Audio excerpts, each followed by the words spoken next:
Hello students, how are you.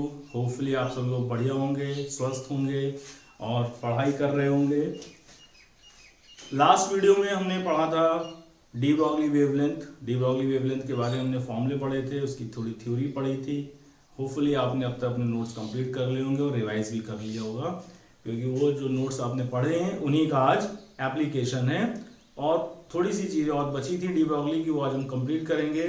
जैसे मैंने बात करी थी कि डी ब्रॉगली वेवलेंथ को या डी ब्रॉगली की हाइपोथेसिस को प्रूव किसने किया था? डेविसन जर्मर एक्सपेरिमेंट ने। डेविसन एंड जर्मर दो डिफरेंट पर्सन थे, उन्होंने क्लिंटन डेविसन और लेस्टर जर्मर, उन्होंने इस एक्सपेरिमेंट को प्रूव किया था। और प्रूव किया था कि ये जो लैम्डा H/P/mv जो डी ब्रॉगली ने बताया है दैट इज करेक्ट। और इन्होंने किसका यूज किया था? मैंने नाम लिया था ब्रैग्स डिफ्रैक्शन फॉर्मूले का। तो आज हम थोड़ा सा डेविसन जर्मर एक्सपेरिमेंट पढ़ेंगे। डेविसन जर्मर एक्सपेरिमेंट में बहुत, अगर बात करें कॉम्पिटिशन्स की, तो डेविसन जर्मर एक्सपेरिमेंट में बहुत ज्यादा कंस्ट्रक्शन और डायग्राम का रिक्वायरमेंट कॉम्पिटिशन्स के लिए नहीं है, लेकिन 12th के लिए अगर आप देखना चाहें तो इसके डायग्राम को देख सकते हैं, समझ सकते हैं। प्लस थोड़े से जो फॉर्मूले हैं उन दोनों फॉर्मूलों को पढ़ेंगे और समझेंगे कि इन्होंने कैसे इसको प्रूव किया, इसकी प्रूविंग का बेसिस क्या था। ठीक है बच्चों, तो लेट्स सी, देखते हैं। तो बच्चों, डेविसन जर्मर एक्सपेरिमेंट को थोड़ा सा देखें, डिटेल थोड़ा समझें। ये एक छोटा सा सेटअप है, इसमें आप देखेंगे कि this is a small battery, ये आपकी हीटिंग कॉइल है, ये बना रही है आपकी इलेक्ट्रॉन गन, यानी यहां से इलेक्ट्रॉन एमिट किए जाएंगे। इलेक्ट्रॉन को जाके यहाँ पे निकल क्रिस्टल पे स्ट्राइक करना है। निकल क्रिस्टल ये लिया गया है और इस पे स्ट्राइक करें तो they must have very high velocity, और हाई वेलोसिटी के पास तभी होगी जब इनको एक्सेलरेट कराया जाएगा। तो एक्सेलरेट कराने के लिए ये लगा हुआ इनका एक्सेलरेटिंग पोटेंशियल। और हम सबको पता है, लास्ट वीडियो में तो देखा था कि कोई भी पार्टिकल, चार्ज पार्टिकल एक्सेलरेट कराते हैं तो उसकी एनर्जी क्या बन जाती है बच्चों? E बराबर Q इंटू वी। Q क्या है? इस इलेक्ट्रॉन का चार्ज, और V क्या है? इसका एक्सेलरेटिंग पोटेंशियल। तो समझें कि इलेक्ट्रॉन गन ने इलेक्ट्रॉन प्रोड्यूस करे, इस पोटेंशियल ने उनको एक्सेलरेट किया और with very high velocity crystals पे टकराते हैं। ये एक्सपेरिमेंट परफॉर्म किया गया। अब इसके बाद मेन बात यहां से कि जो इलेक्ट्रॉन स्कैटर होके चले जा रहे हैं उनके स्कैटरिंग एंगल को नोट किया गया, वो है phi, that is symbol phi. और ये स्कैटर कर रहे हैं यहाँ पे फाई एंगल पर। और यहाँ पे मूवेबल डिटेक्टर है बच्चों, ये डिटेक्टर यहाँ मूव करता है और यहाँ से आए हुए इलेक्ट्रॉन्स जो स्कैटर होके आ रहे हैं, इनके सुपरपोजिशन से जो इंटेंसिटी यहाँ पे आ रही है, मिलने से जो इनकी इंटेंसिटी मिल रही है, उस इंटेंसिटी को ऑब्जर्व किया गया। Now in the experiment electrons को, यहां से जो इलेक्ट्रॉन्स आ रहे हैं इनको बिल्कुल वेव की तरह ट्रीट किया गया। मान लिया जाए कि इलेक्ट्रॉन वेव्स हैं, डेविसन ने एज्यूम किया कि मान लिया जाए कि ये अगर वेव्स हैं तो जो ये सुपर इंपोज होके यहाँ पे आ रहे हैं, जो इनकी इंटेंसिटी मिल रही है, तो इन्होंने क्या किया, इंटेंसिटी जो ऑब्जर्व करी, इस एक्सिस ले लिया इन्होंने इंटेंसिटी को, और यहां ले लिया डिफरेंट एंगल ऑफ स्कैटरिंग पर प्लस इंटेंसिटी के अलॉन्ग इन्होंने एक ग्राफ प्लॉट किया। और उस प्लॉट को जब देखा गया तो डिफरेंट पोटेंशियल्स को, इसकी वैल्यू को डिफरेंट वैल्यूज पे वैरी कराया गया। और at a certain potential value याद रखेंगे कि जब पोटेंशियल आपका 54 वोल्ट लिया गया, पोटेंशियल इसलिए 54 वोल्ट, और उस समय स्कैटरिंग एंगल आया आपका 50 डिग्री, तो क्या ऑब्जर्व हुआ बच्चों? इन्होंने देखा कि इसको हम बांट लेते हैं, जैसे ये 90 डिग्री लिया जाए, ये 60 डिग्री ले लिया जाए,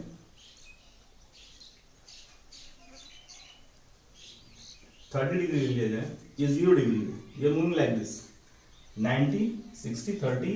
तो इन्होंने ऑब्जर्व किया कि एक पर्टिकुलर एंगल 50 डिग्री पे, ये 50 डिग्री के लिए इन्होंने ऑब्जर्व किया कि जो इंटेंसिटी का कर्व है, देखिए मैं इसको और क्लियर करने के लिए इसको हटा दे रहा हूं, ये जो इंटेंसिटी कर्व अपने मैक्सिमम पे पहुंचा। और मैक्सिमम इंटेंसिटी का मतलब यहां पे ये हुआ कि इस एंगल पर यहां से स्कैटर होते हुए इलेक्ट्रॉन के बीच में कंस्ट्रक्टिव इंटरफेरेंस हो रहा है, और ये एक मैक्सिमम इंटेंसिटी प्रोड्यूस कर रहे हैं, एंड दैट एंगल जो ऑब्जर्व हुआ बाय डिटेक्टर इज 50 डिग्री, और उस समय जो यहाँ का पोटेंशियल था बच्चों वो 54 वोल्ट था। तो ये दो वैल्यूज आपको याद रखनी है कि 54 वोल्ट पर 50 डिग्री का स्कैटरिंग एंगल ऑब्जर्व हुआ। नाउ डेविस एंड जर्मर ने इलेक्ट्रॉन का यहाँ पे पूरा पूरा वेव बिहेवियर कंसिडर किया हुआ है। तो अगर ये वेव है तो वेव के अकॉर्डिंग इन्हें इलेक्ट्रॉन जो यहाँ पे आ रहे हैं इनको पूरा पूरा वेव का रिजल्ट शो करना चाहिए। तो जब वेव का रिजल्ट शो करना चाहिए तो जाहिर सी बात है कि diffraction formula of Bragg's diffraction formula अगर देखें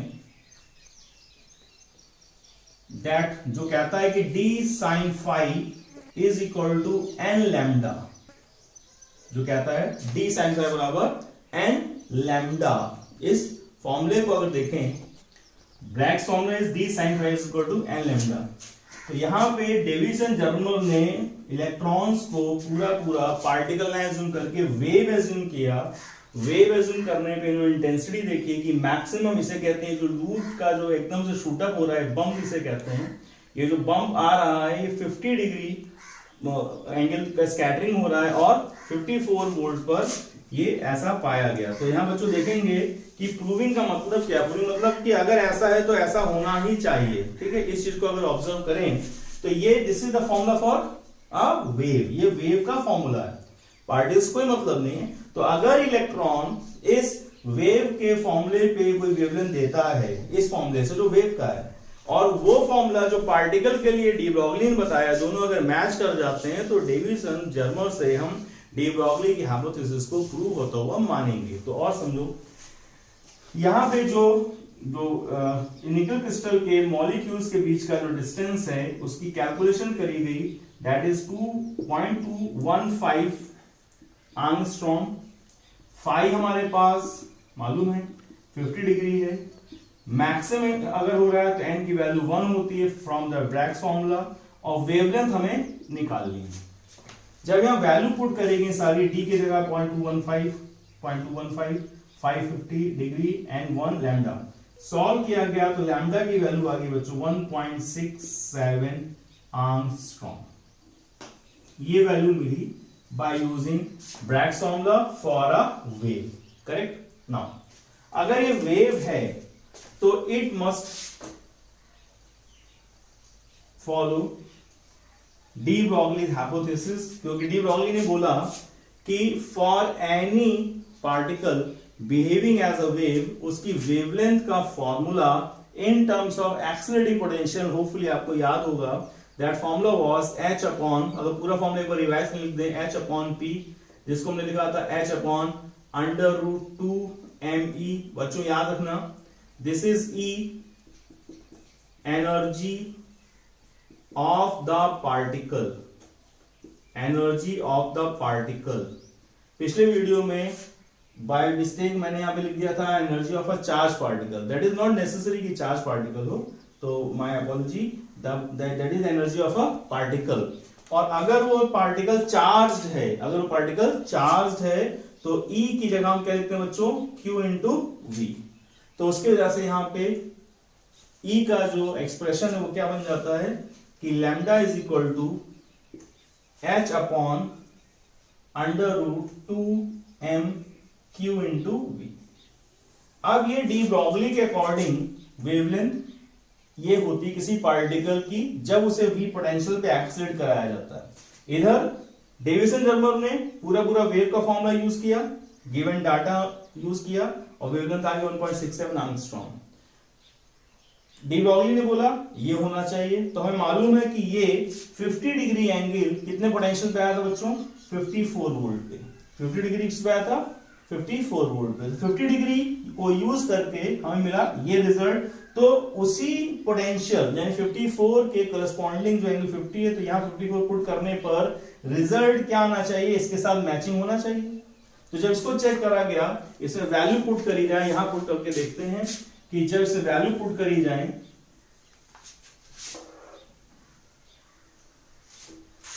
lambda is equal to h upon under root 2 into mass of electron into charge of electron into बच्चों कौन सा पोटेंशियल 54 वोल्ट। अब इसका रिजल्ट क्या आएगा? अगर रिजल्ट ये आता है तो इसका मतलब जो डी ब्रॉगली ने बोला है डेविसन ने प्रूव कर दिया है, और सरप्राइजिंगली ये रिजल्ट सॉल्व करके देखा गया तो it was very close 1.66 angstrom. That shows कि डेविसन जर्मन ने डी ब्रॉगली को फाइनली प्रूव कर दिया। तो ये मैंने वो तुम्हें स्टोरी बताई थी कि किसी ने यानी डी ब्रॉगली ने किन दोनों का आइंस्टीन्स मास एनर्जी रिलेशन और प्लैंक्स क्वांटम थ्योरी को जोड़ा और क्या बनाई अपनी हाइपोथेसिस। तो किसी ने किसी के फॉर्मूले यूज करे और अपनी हाइपोथेसिस दी। उस हाइपोथेसिस को किसने डेविसन जर्मन ने किसी का फॉर्मूला किसका ब्रैग्स फॉर्मूला का यूज करके उनकी हाइपोथेसिस को प्रूव कर दिया। यानी कितने लोग इन्वॉल्व हो गए? Einstein's mass energy relation, Planck's quantum theory, de Broglie, इधर कौन है डेविसन जर्मन, क्या यूज कर रहे हैं ब्रैग्स फॉर्मूला। और finally story ends with the proving of that hypothesis. This was the end of the story. इस तरह से प्रूव हो जाता है। इसके अंदर रिजल्ट के नाम पे बस यार दो वैल्यू याद रखें। एंगल क्या है 50 डिग्री, कितने पोटेंशियल पे 54 वोल्ट पे। तो पोटेंशियल वाले फॉर्मूले से भी रिजल्ट और एंगल वाले फॉर्मूले से रिजल्ट क्या आ रहा है इन अकॉर्डिंग इन मैचिंग आ रहा है, and that shows the proving, and that is Davisson German experiment. फिर अब डी ब्रॉगली की हाइपोथेसिस को यूज करके बोर्स का सेकंड पोस्टुलेट प्रूव हो जाता है। वो कैसे होता है वो देखते हैं। तो बच्चों देखें Bohr's second postulate from de Broglie's wavelength. Second postulate Bohr का क्या था? तो बच्चों याद रखो बोर नील बोर का एटॉमिक मॉडल आया। नील बोर के एटॉमिक मॉडल में हमने 4 पोस्टुलेट्स दिए थे। उन 4 पोस्टुलेट्स के बेसिस पे पूरा एटॉमिक मॉडल बेस्ड है। उस एटॉमिक मॉडल के बेसिस पे रिजल्ट्स निकाले गए हैं अबाउट वेलोसिटी, रेडियस, एनर्जी और वेव नंबर, जो आगे हम लोग को पढ़ना है एटॉमिक फिजिक्स में। तो हम बहुत के डिटेल में जाके अपने टॉपिक पे रहेंगे। डी ब्रॉगली का एप्लीकेशन किसमें? सेकंड पोस्टुलेट में। तो बच्चों याद रखो कि सेकंड पोस्टुलेट जो था डी बोर का, उन्होंने बोला कि बच्चों पहला तो पोस्टुलेट से पहले और दूसरे पोस्टुलेट को मतलब पढ़ लें कि उन्होंने बोर ने जो फर्स्ट पोस्टुलेट दिया, फर्स्ट पोस्टुलेट में उन्होंने बोला कि इलेक्ट्रॉन्स न्यूक्लियस के चारों तरफ एक फिक्स पाथ में घूमते हैं, and these fix path are called as energy state और the orbit of the electrons. और न्यूक्लियस के चारों तरफ घूमते हैं। तो ये न्यूक्लियस का यहाँ होना किसने डिस्कवर किया था? रदरफोर्ड एक्सपेरिमेंट में। वो आगे पढ़ना है मेरे को न्यूक्लियर में, एटॉमिक न्यूक्लियर, एटम न्यूक्लियस, ऐसे स्टोरी आगे चलती जाएगी। तो उन्होंने बोला कि फिक्स स्टेट में घूमते हैं, उन्हें एनर्जी स्टेट कहते हैं। और ये एनर्जी स्टेट जो होती हैं ये कहां पर होती हैं, ये कैसे होंगी, किस जगह एग्जिस्ट करेंगी, ये बात बताता है इनका सेकेंड पोस्टुलेट। इन एनर्जी स्टेट्स के होने की कंडीशन बताता है सेकेंड पोस्टुलेट, जो कहता है कि उस घूमते इलेक्ट्रॉन का जो चारों तरफ घूम रहा है न्यूक्लियस के, उस घूमते इलेक्ट्रॉन का एंगुलर मोमेंटम जहां पे h/2 पाई का, h is again same Planck's constant, h/2 पाई का एक इंटीजर मल्टीपल होगा, वहीं पे ये एनर्जी स्टेट्स पाई जाएंगी। That is the second postulate. जब पूरा एटॉमिक मॉडल हम पढ़ लेते हैं बोर्स एटॉमिक मॉडल, तो ये जो सेकेंड पोस्टुलेट है इसकी प्रूविंग, ये कहां से उन्होंने स्टेटमेंट दिया था बोर्स एटॉमिक मॉडल में, सेकेंड पोस्टुलेट का उन्होंने रीजन नहीं दिया था। तो this is considered as one of the demerits of the limits of demerits of the Bohr's atomic model की खुद ही ने जो उन्होंने बताया है सेकेंड पोस्टुलेट, उसका सेकेंड पोस्टुलेट का रीजन उन्होंने नहीं दिया था। That is one of the limits of Bohr's atomic model. तो इस सेकेंड पोस्टुलेट को हम प्रूव करने जा रहे हैं डी ब्रॉगली की हाइपोथेसिस। डी ब्रॉगली का जो रिजल्ट है, जो अब हाइपोथेसिस नहीं रह गया, जो ऑलरेडी प्रूव्ड है, किसने प्रूव किया? डेविसन जर्मन ने। वो अब देखने जा रहे हैं। ठीक है, तो देखते हैं इसको। तो अब हम लोग फोकस करेंगे इस पे बोर्स सेकेंड पोस्टुलेट। नाउ जो इलेक्ट्रॉन रिवॉल्व कर रहा है, इलेक्ट्रॉन मूव कर रहा है, याद रखें बच्चों इलेक्ट्रॉन की वेलोसिटी अराउंड द न्यूक्लियस बहुत हाई होती है। इसकी velocity of the order of 10 to power 6 metre per second का ऑर्डर होता है। तो बहुत हाई वेलोसिटी है। इस हाई वेलोसिटी पे इलेक्ट्रॉन एज अ पार्टिकल ना रहकर के एज अ वेव इसके चारों तरफ रहता है, और हमें मालूम है कि ये कन्फाइंड पाथ है, this is a confined path, मतलब बंद पाथ है। तो बंद पाथ में हम इसको एज्यूम कर लेते हैं एज अ स्टैंडिंग वेव। और अगर एक स्टैंडिंग वेव है क्लोज पाथ में, तो जाहिर सी बात है ये जो इसका पूरा सरकमफेरेंस है 2 पाई r, इसके अंदर n कंप्लीट वेवलेंथ्स होंगी। यानी कि वेवलेंथ का कॉन्सेप्ट देखो, चीजें आपस में बच्चों एक दूसरे से जुड़ी हुई हैं। अगर एक कंप्लीट पाथ है, क्लोज पाथ है, तो यहां पर वेवलेंथ इस तरह से होंगी कि n कंप्लीट वेवलेंथ बनेंगी। ऐसा नहीं हो सकता कि इस तरह से आए और यहाँ पे कोई एंटी नोड बन जाए, this is not possible for a close path. तो यहाँ पे अगर n कंप्लीट वेवलेंथ्स हैं तो वी विल इक्वेट कि इस पूरा सरकमफेरेंस, ये रेडियस इसका 2 पाई r, इसके अंदर n कंप्लीट वेवलेंथ होनी चाहिए by simple logic. 2 pi r must be equal to n lambda. और हम क्या प्रूव करने जा रहे हैं? हम प्रूव करने जा रहे हैं वो सेकंड पोस्टुलेट जो कहता है कि mvr इज इक्वल टू क्या बच्चों? nh अपॉन 2 पाई। इसको हम प्रूव करेंगे अपनी इस सिंपल सी थ्योरी से। तो 2 pi r is n lambda, और हमें मालूम है कि बोर्स थ्योरी के according lambda is what? h upon p। What is p? p is m into v। तो इसे यहां रिप्लेस कर दो सिंपली, तो क्या आएगा? 2 pi r is equal to n lambda, lambda की जगह पे h अपॉन mv। mv को यहां मल्टीप्लाई 2 पाई को नीचे ले जाओ, तो क्या बन जाएगा बच्चों? mvr, यहां गया r को कुछ नहीं किया, 2 पाई को नीचे ले जाओ, क्या बन गया? nh अपॉन 2 पाई। जो क्या दिखा रहा है? ये दिखा रहा हमारा second postulate. Second postulate prove कर दिया किसने? डी ब्रॉगली की हाइपोथेसिस ने। यानी अब देखो स्टोरी बड़ी लंबी चलती है। खुद का डी ब्रॉगली के पास अपना खुद का प्रूफ नहीं है कि कहां से आया, लेकिन क्या कर रहे हैं? ये बोर के सेकंड पोस्टुलेट को क्या कर दे रहे हैं? प्रूव कर दे रहे हैं। और इनके प्रूफ को कौन प्रूव कर रहा है? इनको डेविसन प्रूव कर रहा है। तो म्यूचुअल अंडरस्टैंडिंग में चल रहा है। ठीक है, तो this is the simple application of D Broglie wavelength. ठीक है, देखते हैं। तो देखो बच्चों के आया हुआ क्वेश्चन देखने जा रहे हैं कि एक electron wavelength is lambda E and photon wavelength is lambda P having equal energies, दोनों की एनर्जी इक्वल हैं। देन इनमें से कौन से रिलेशन सही है कि फोटोन की वेवलेंथ इलेक्ट्रॉन की वेवलेंथ के डायरेक्ट प्रोपोर्शनल है, फोटोन वेवलेंथ इसके स्क्वायर प्रोपोर्शनल है, या रूट के प्रोपोर्शनल है, या इसके इनवर्सली प्रोपोर्शनल है? तो बच्चों याद रखो, जब भी फोटोन की बात आएगी, ठीक है, तो फोटोन के लिए आप एनर्जी का एक ही फॉर्मूला जानते हैं, वेवलेंथ का, सॉरी एनर्जी का नहीं, वेवलेंथ का एक ही फॉर्मूला जानते हैं, lambda is equal to h, sorry energy is equal to h upon hc upon lambda. Photon के बारे में हमने पढ़ा हुआ है फोटोइलेक्ट्रिक इफेक्ट में कि फोटोन एनर्जी h म्यू लिख सकते हैं hc अपॉन लैम्डा। तो this is the energy and wavelength relation of a photon. तो इसको बोला जा रहा है कि लैम्डा p, तो इसको नाम रख दो लैम्डा p। और इलेक्ट्रॉन के लिए हमने पढ़ी रही डी ब्रॉगली में कि इलेक्ट्रॉन की वेवलेंथ को एनर्जी से हम कैसे रिलेट करके रखते हैं कि this is the result h upon under root 2me। तो ये किसके लिए था और कैसे आया था हम डिस्कस कर चुके हैं ऑलरेडी। तो यहां लिख देंगे lambda e because we are talking about electron wavelength with the electron energy. अब यहां भी e लिखा है, यहां भी e लिखा है, इसलिए क्योंकि बोला गया है कि बोथ हैव इक्वल एनर्जीज। तो अगर इन दोनों को कोरिलेट कर लिया जाए तो we can easily get one of the correct option, पता चल जाएगा। तो क्या किया जाए बच्चों, इसको दोनों से स्क्वायर कर दो सेकंड इक्वेशन को, तो क्या मिल रहा बोलो? Lambda E square is equal to h square upon 2me, correct. अब यहां से तुम्हें दिख रहा है कि कैसे भी कर सकते हो, रेशियो कर सकते हो, यहां से e की वैल्यू यहां रिप्लेस कर दो। यहां पर क्या लिखा मिलेगा? Lambda E square is equal to h square upon h लिखा हुआ है यहां पर 2m, और e क्या लिख देंगे? hc, और ऊपर क्या चला जाएगा आपका? hc ऊपर चला जाएगा लैम्डा p। अब इसको कैंसिल करो या ना करो, तुम देख लो सब चीजें क्या है बच्चों? कांस्टेंट।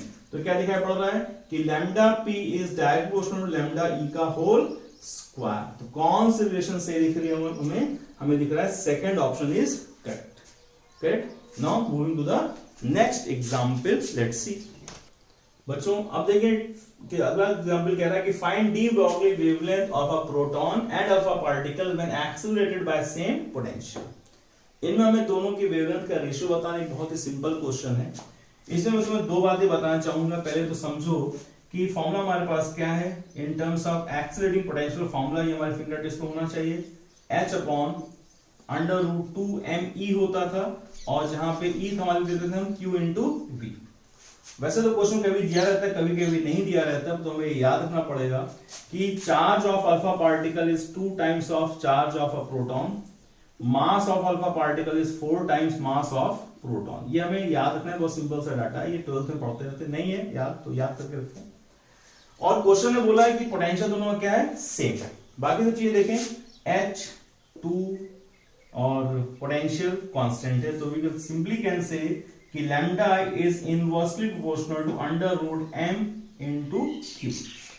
तो अब अगर हम इसका रेशियो करेंगे तो बच्चों क्या लिखेंगे, क्या पूछा गया है कि दोनों की रेशियो बताना प्रोटॉन विद अल्फा पार्टिकल। तो ऊपर लिख दिया हमने प्रोटॉन, नीचे लिख दिया हमने अल्फा पार्टिकल।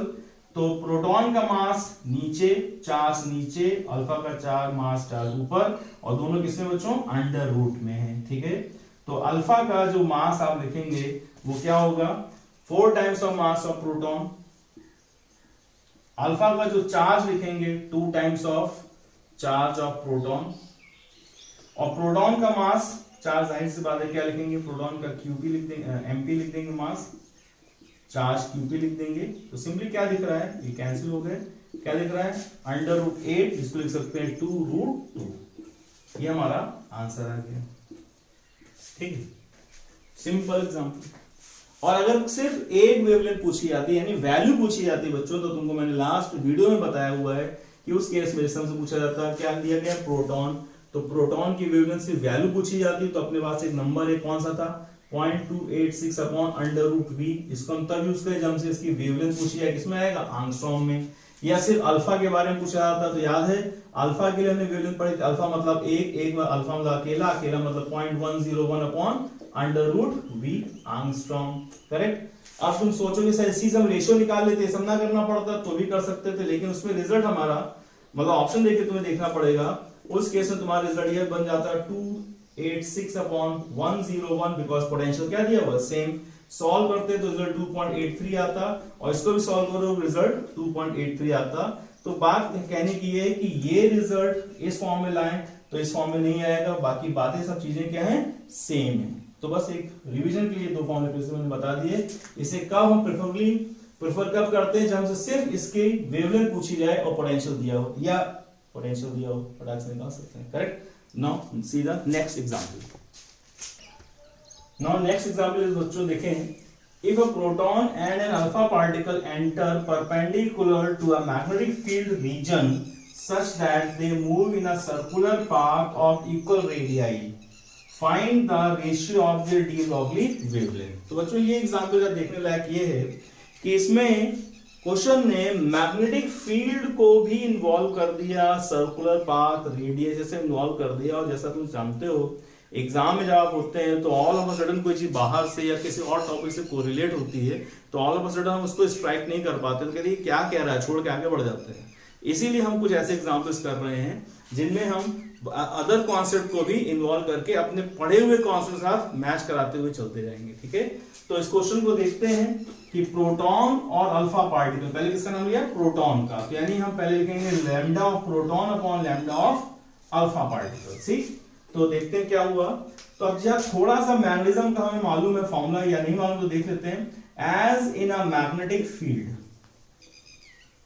मैग्नेटिक फील्ड में जब कोई चार्ज पार्टिकल एंटर करता है तो उसके ऊपर फोर्स लगता है QVB sin थीटा, एंड क्योंकि वो जब भी ये थ्योरी पढ़ चुके हम लोग मैग्नेटिज्म में कि जब भी ये फोर्स लगेगा तो particle will perform a circular motion, और सर्कुलर मोशन में सेंट्रीफ्यूगल फोर्स mv²r और सेंट्रल फोर्स मैग्नेटिक फोर्स लग रहा होता है, और एट इक्विलिब्रियम हम इन दोनों को इक्वल कर देते हैं।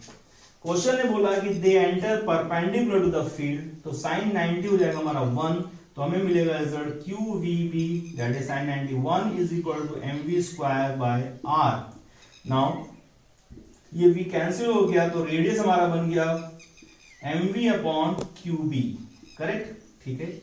और अगर तुम्हें ये फॉर्मूला रेडियस भी डायरेक्टली याद है तो ये नहीं करना पड़ता, डायरेक्ट हम इसको ऐसे लिख सकते हैं, ठीक है। Now what question is saying कि इनकी डी ब्रॉगली वेवलेंथ का रेशियो बताओ। तो अब तो हमारा बहुत सब आसान हो गया कि हमें मालूम है कि वेवलेंथ क्या होती है बच्चों, h upon P. De Broglie क्या है, h अपॉन पी, और p क्या है, m into v, correct. mv अगर हम यहां से देखें तो mv को बच्चों क्या लिख सकते हैं, तो यहां देखें mv को we can write qb into r, qb into qb तो मल्टीप्लाई कर दिया, qb इंटू r। तो जो लिखा हुआ हमने lambda is h upon p, h upon mv, mv क्या बन गया बच्चों, qb r, ठीक बात।